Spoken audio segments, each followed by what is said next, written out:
আপনারা তো প্রত্যেকেই জানেন বিজেপি সরকার গঠন করার পরেই বিজেপি সরকার থেকে ঘোষণা হয়ে গিয়েছিল জুন মাসের 1 তারিখ থেকেই অন্নপূর্ণা ভান্ডারের টাকা বাংলার মা বোনকে দেওয়া হবে। কিন্তু বর্তমানে সরকার পুনরায় ঘোষণা করেছে যে 1 তারিখের পরিবর্তে 2 মাস পর থেকে অন্নপূর্ণা ভান্ডার চালু হবে।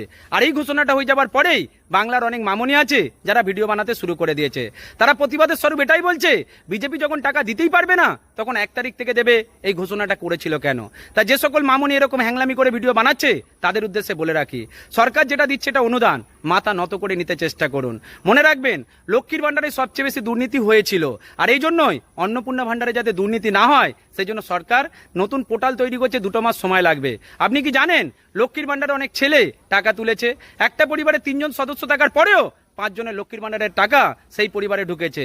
এই যে টাকা তজনুজ হয়েছে এটা তো আপনার আমার ট্যাক্সের টাকা, সেই টাকার হিসাব কে দেবে? তাই অন্নপূর্ণা ভান্ডারে যাতে টাকা এরকম ভাবে তজনজ না হয় সেই জন্য সরকার নতুন পোর্টাল তৈরি করছে, 2 মাস সময় লাগবে।